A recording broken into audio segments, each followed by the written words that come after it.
আছে।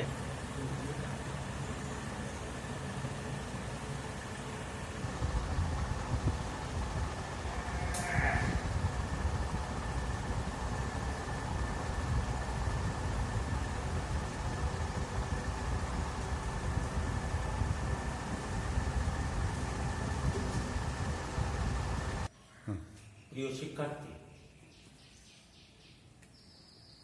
একাদশ শ্রেণীর শিক্ষার্থী, বাঁকুড়া ডিগ্রি কলেজের পক্ষ থেকে আমি সাধারণ কবির রসায়ন ক্লাসে তোমাদের স্বাগত জানাচ্ছি। আজকে রসায়নের আলোচ্য বিষয় জারণ বিজারণ, অধ্যায় 3, পত্র 2। জারণ বিজারণ বিষয়ে আমরা ইতিপূর্বে আলোচনা করেছি। পূর্বের আলোচনা বিজারক সম্পর্কে আমরা আলোচনা করেছি, জারক সম্পর্কে আলোচনা করেছি, জারণ অর্ধবিক্রিয়া সম্পর্কে আলোচনা করেছি, বিজারণ অর্ধবিক্রিয়া সম্পর্কে আলোচনা করেছি, জারণ ও বিজারণ বিক্রিয়া সম্পর্কে আলোচনা করেছি। আমরা দেখেছি বিজারক, জারণ বিজারণ বিক্রিয়ার সাথে জারক এবং বিজারক অঙ্গাঙ্গিকভাবে জড়িত। বিজারকের ক্ষেত্রে আমরা দেখেছি বিজারক ইলেকট্রন ত্যাগ করে, জারককে জারিত করে, নিজে জারিত হয়। জারকের ক্ষেত্রে দেখেছি জারক ইলেকট্রন গ্রহণ করে, বিজারককে জারিত করে এবং নিজে সবশেষে বিজারিত হয়। তারপর আমরা দেখেছি জারণ অর্ধবিক্রিয়া, যে বিক্রিয়ায় বিজারক ইলেকট্রন ত্যাগ করে তাকে জারণ অর্ধবিক্রিয়া বলা হয়। বিজারণ বিক্রিয়ার ক্ষেত্রে আমরা দেখেছি যে এই বিক্রিয়ায় জারক ইলেকট্রন গ্রহণ করে বিজারিত হয়। তারপরে জারণ ও বিজারণ বিক্রিয়ার ক্ষেত্রে আমরা দেখেছি যে জারণ বিক্রিয়ায় যেমন বিজারক ইলেকট্রন ত্যাগ করে জারিত হয়, বিজারণ বিক্রিয়ায় জারক ইলেকট্রন গ্রহণ করে বিজারিত হয়, তেমনি জারণ বিজারণ বিক্রিয়ায় বিজারক ইলেকট্রন ত্যাগ করে জারিত হয় এবং জারক উক্ত ইলেকট্রন গ্রহণ করে বিজারিত হয় এবং এটি একটি পূর্ণ বিক্রিয়া। জারণ ছিল একটি অর্ধ বিক্রিয়া আর বিজারণ হলো একটি পূর্ণ বিক্রিয়া। আমরা ইতিপূর্বে এগুলো আলোচনা করেছি। আজকের আমাদের আলোচ্য বিষয় জারণ বিজারণ যুগপৎ ঘটে। আমরা আলোচনা করব। জারণ বিক্রিয়ার ক্ষেত্রে আমরা দেখেছি বিজারক ইলেকট্রন ত্যাগ করছে, আর বিজারণ বিক্রিয়ার ক্ষেত্রে আমরা দেখছি জারক ইলেকট্রন গ্রহণ করছে। আর জারণ বিজারণ বিক্রিয়ায় আমরা দেখছি বিজারক ইলেকট্রন ত্যাগ করছে এবং জারক উক্ত ইলেকট্রন গ্রহণ করছে। তাহলে যুগপৎ ঘটার ক্ষেত্রে বিজারক যে এবং নিজে জারিত হবে, আর জারক কি করবে?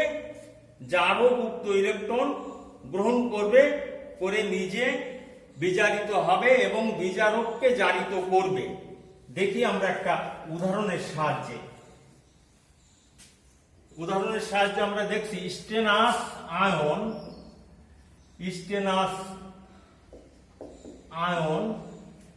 প্লাস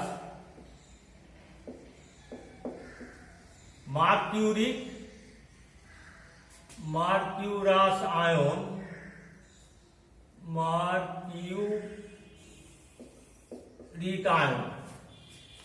বিক্রিয়া করে আমাদের হচ্ছে স্টেনিক ion plus mercurous ion.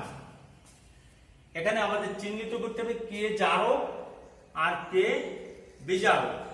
Electron যে ত্যাগ করেছে তার জারণ সংখ্যা বেড়েছে, অর্থাৎ যার জারণ সংখ্যা বেড়েছে সেই হচ্ছে বিজারক, আর যার জারণ সংখ্যা কমেছে সে হচ্ছে জারক, সে বিজারিত হয়ে গেছে।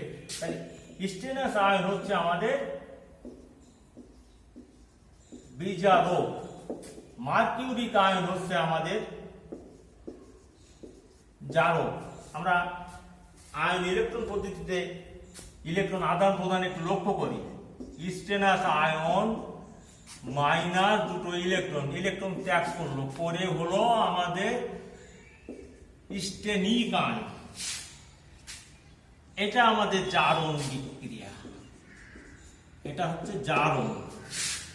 আর মার্কিউরিক আয়নের ক্ষেত্রে আমরা দেখি মার্কিউরিক আয়ন দুটো ইলেকট্রন গ্রহণ করছে, করে মার্কিউরাস আয়নে পরিণত হচ্ছে।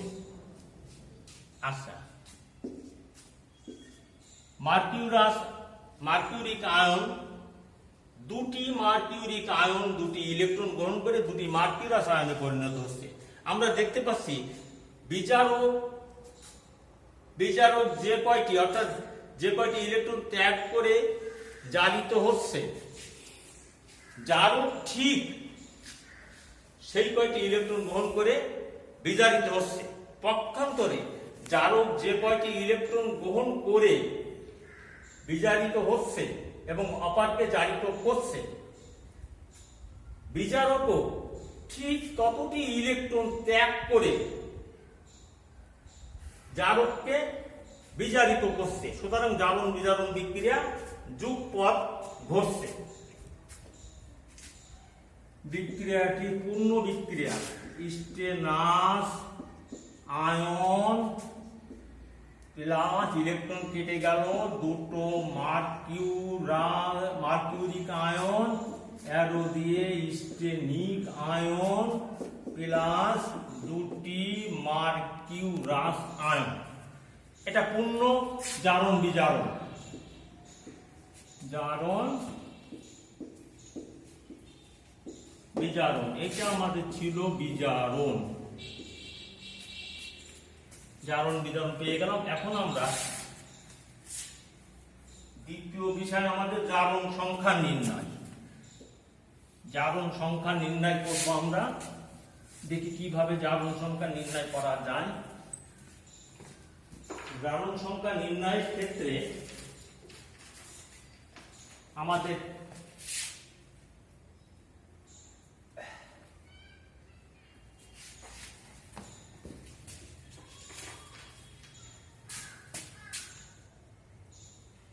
জারণ সংখ্যা নির্ণয় করতে হলে আমাদের এই বিষয়গুলো খেয়াল করতে হবে। জারণ সংখ্যা কাদের নির্ণয় করতে হবে? জারক এবং বিজারকের।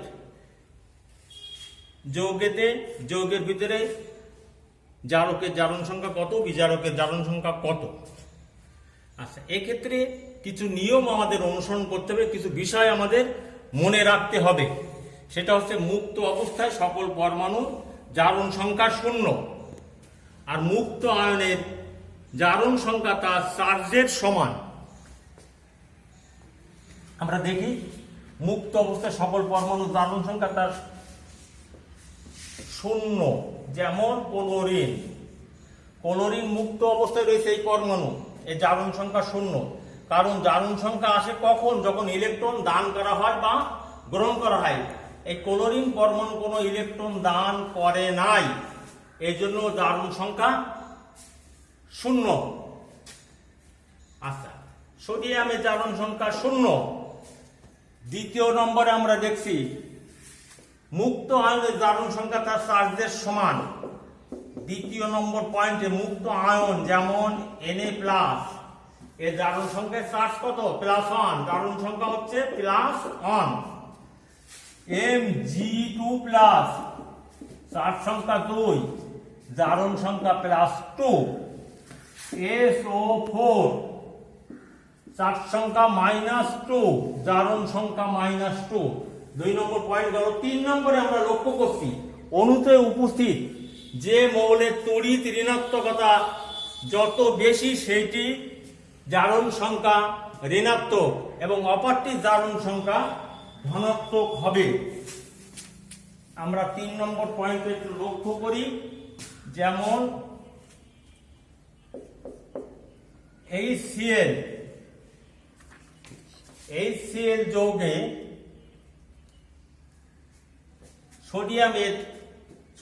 HCl যৌগে ক্লোরিনের তড়িৎ ঋণাত্মকতার মান বেশি, সেই ইলেকট্রন নিজের দিকে টেনে নেয়, বন্ধন জোড় ইলেকট্রন নিজের দিকে টেনে নেয়, যার জন্য তার জারণ মান -1। আর হাইড্রোজেন থেকে ইলেকট্রন সরে যায়, অর্থাৎ হাইড্রোজেন ইলেকট্রন এখানে ক্লোরিনের দিকে ঠেলে দেয়, যার জন্য জারণ মান +1। অর্থাৎ যৌগের ভিতরে যে পরমাণুর তড়িৎ ঋণাত্মকতা বেশি তার জারণ মান ঋণাত্মক, যার কম সে ধনাত্মক। অণুতে উপস্থিত যে মৌলের তড়িৎ ঋণাত্মকতা বেশি সেটি জারণ মান ঋণাত্মক এবং অপরটির জারণ মান ধনাত্মক।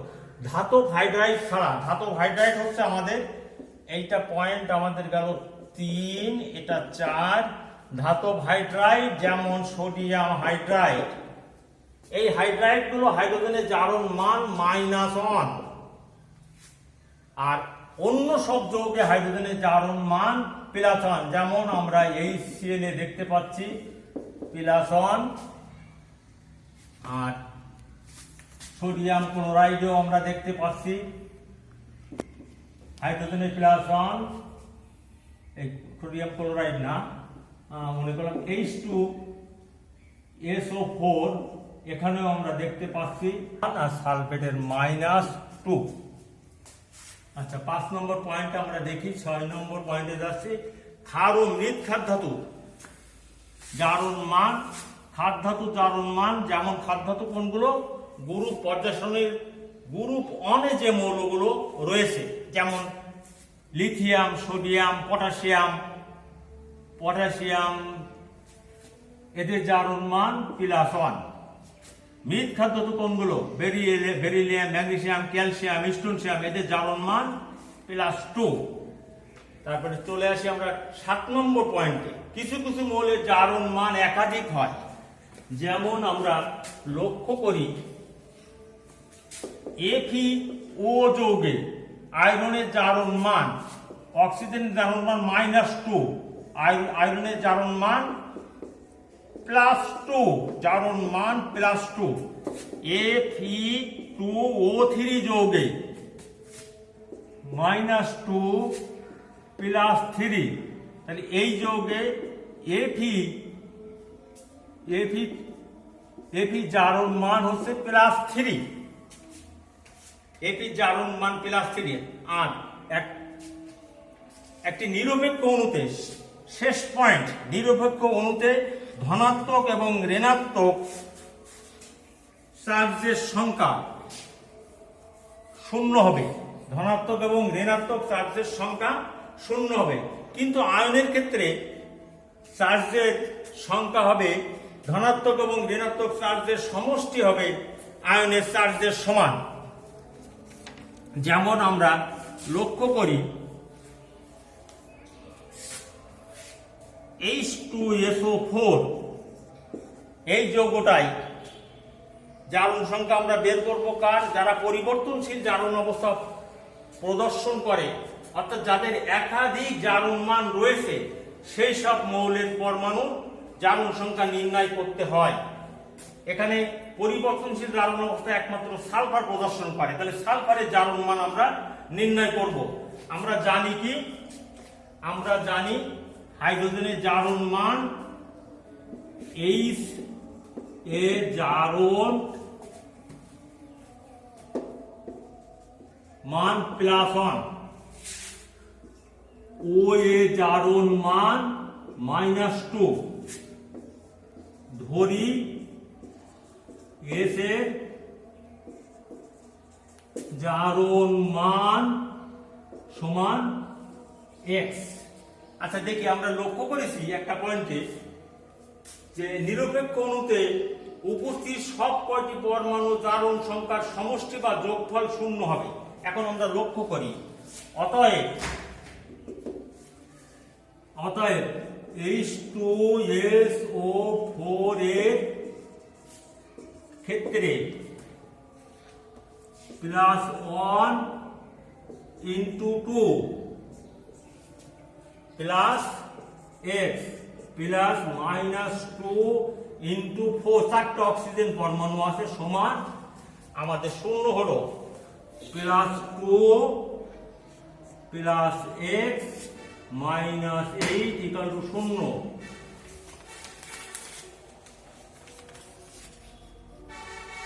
x = 8 - 2 সমান +6। তাহলে আমরা দেখলাম যে সালফারিক অ্যাসিডে সালফারের জারণ মান +6। অতএব সালফিউরিক অ্যাসিডে H2SO4 সালফারের জারণ মান +6 আমরা পেয়ে গেলাম। তোমাদের শীটে দেখো দেয়া আছে কপার সালফেটে কপারের জারণ মান, এই নিয়ম অনুসরণ করবা, দেখবে এখানে কপার সালফেটে কপারের জারণ মান +2, অক্সিজেনের জারণ মান -2, আমাদের সালফারের জারণ মান বের করতে হবে। সালফারের জারণ মান x, যেহেতু কপার সালফেট চার্জ নিরপেক্ষ তাই দেখো ওই ফর্মুলায় কপারের জারণ মান +2 পাতানো হয়েছে, সালফারের জারণ মান x ধরেছি আমরা, অক্সিজেন জারণ মান -2, 4টা অক্সিজেন পরমাণু 4 দিয়ে গুণ করে ক্যালকুলেশন করে আমরা পেয়েছি x সমান +6। সুতরাং কপার সালফেটে কপারের জারণ মান +6। একটা আয়নের ক্ষেত্রে বের করে আমরা জারণ মান নির্ণয় করে ক্লাসের সমাপ্তি ঘোষণা করব। লক্ষ্য করি একটা আয়ন আমরা দেখি, এই আয়নটা খুবই আমাদের লাগে জারণ বিজারণ বিক্রিয়ার ক্ষেত্রে। এই আয়নের নাম পটাশিয়াম পারম্যাঙ্গানেট। পটাশিয়াম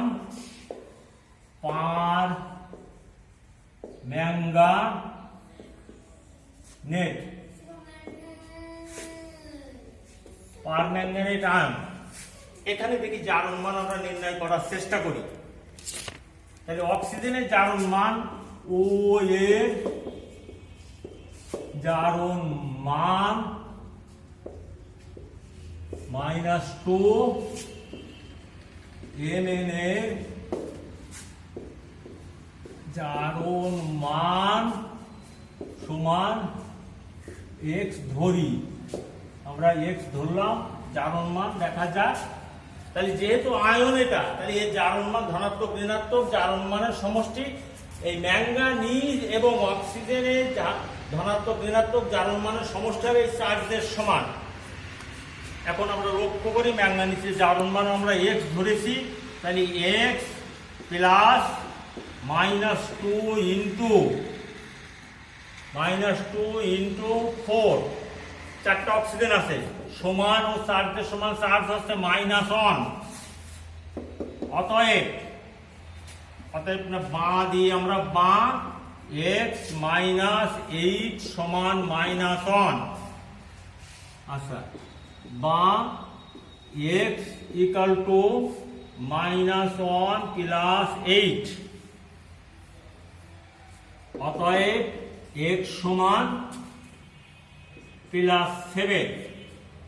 তাহলে আমরা বলতে পারি যে পারম্যাঙ্গানেট আয়নে পটাশিয়াম না, এটা ছিল শুধু পারম্যাঙ্গানেট আয়নে ম্যাঙ্গানিজের জারণ মান, পারম্যাঙ্গানেট আয়নে Mn এর জারণ মান